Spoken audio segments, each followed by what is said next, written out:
Without historical context, some background, any serious consideration of Israel-Palestinian conflict is really impossible. This surely is important for our purposes today if we are to look for peace-producing activity, if you want peace action or conflict resolution.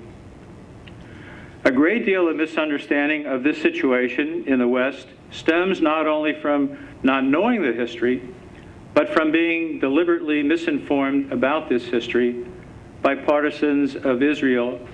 Palestinians alike will oversimplify and engage in mythology. We will discuss some of the religious ideological patterns and the basic historical development that have obscured a better understanding of this problem in the Middle East. I don't know if I'm too close to this, or is it sounding okay? All right.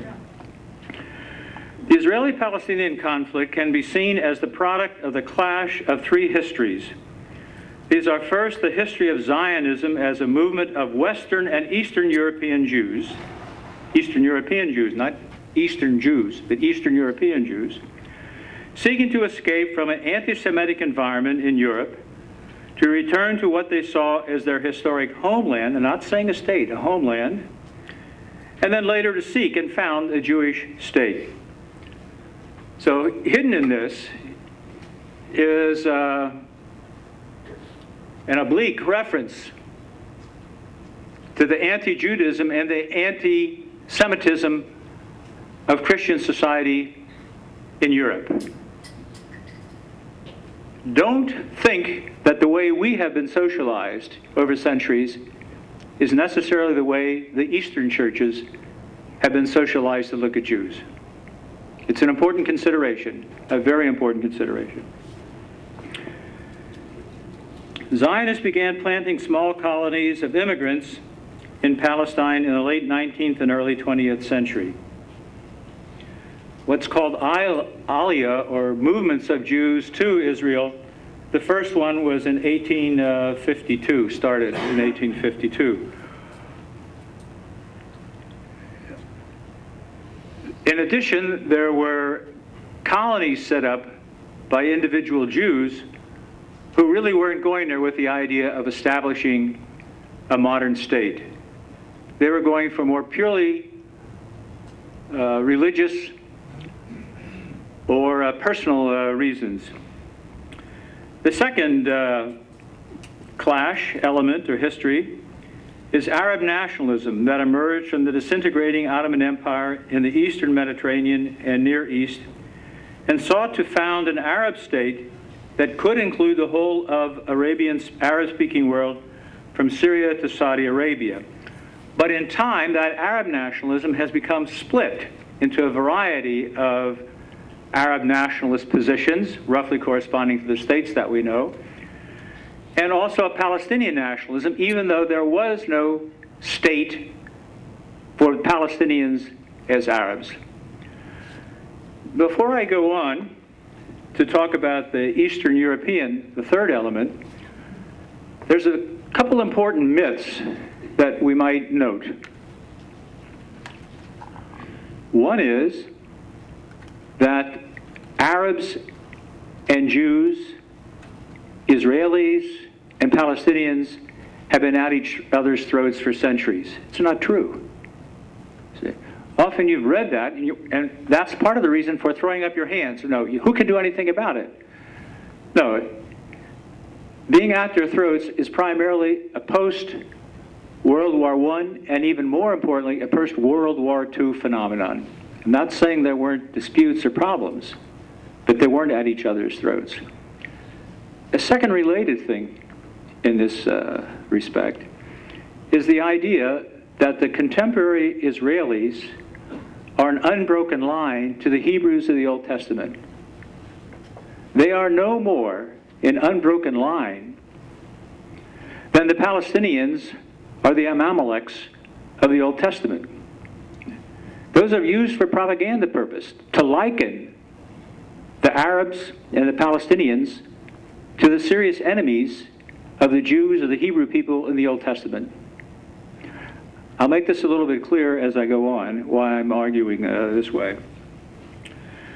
The third one of the forms is European colonialism, especially that of England and France, who were seeking to divide up the Arab world among themselves, already getting control of much of Africa and Asia, even before the conclusion of the First World War and the Second World War.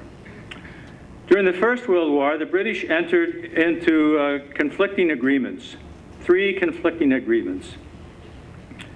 They promised the symbolically important leader of the Arab world, the Sharif of Mecca, that they would support Arab independence from Ottoman rule if the Arabs sided with them against the Germans and their allies, including a newly emergent Turkish state. The Ottoman Empire is a larger empire that includes Turks, which existed for approximately 200 years. The British and the French also made secret agreement. The British and the French also make a secret agreement. This is known as the Sykes-Picot Agreement of 1916, S-Y-K-E-S and -P-I-C-O-T, to divide up the Arab world into 5 areas. 2 areas which became defined as Syria and Lebanon would become French mandate regions, and 2 that had become defined as Iraq and Jordan as British mandate areas, and a special mandate for Palestine, which would include an international zone under French, British, and Russians.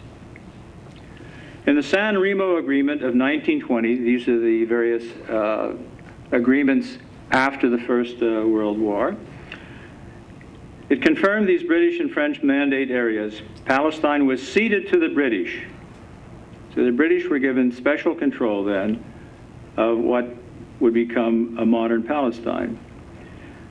The underdeveloped Arab Peninsula was left to the Arabs themselves to rule under this family which presently rules and which has been getting so much criticism. That's a very complicated matter. I'm not going to say they deserve it or don't deserve it. It depends on what you're saying about them, whether I would decide whether they deserve it or not.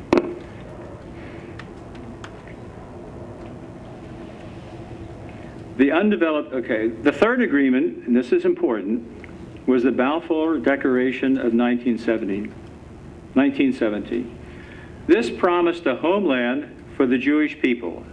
I want to stress the language of this document, the letter, in its original form. A homeland, not a state, a national home in Palestine under the sponsorship of the British. Now, in the question period, we might spend a lot of time talking about the exact wording and the significance of the Balfour Declaration. But this is another one of these agreements. You see, this case, the British government is making an agreement with Jewry around the world, or those who claim to speak for Jewry, who were seeking to have a homeland and eventually a state in Palestine. The Arab world was outraged by these 2 agreements, or the second agreement. They were seen as a betrayal of the promise of an Arab state. Instead, there was Western colonizing of the area. I'm using that word deliberately, colonizing here. Colonizing of an area. Protests took place throughout the Arab world, leading eventually to an independent Arab states in Iraq, Jordan, Syria, and Lebanon. It is important to see that these Arab states had not existed before the First World War. They often, those names could have been used, but they were geographical or cultural terms rather than specific territory associated with a state. Some of us have learned something about that in respect to Iraq in the last 2 years or so. It is important to see that these Arab states had not existed before the First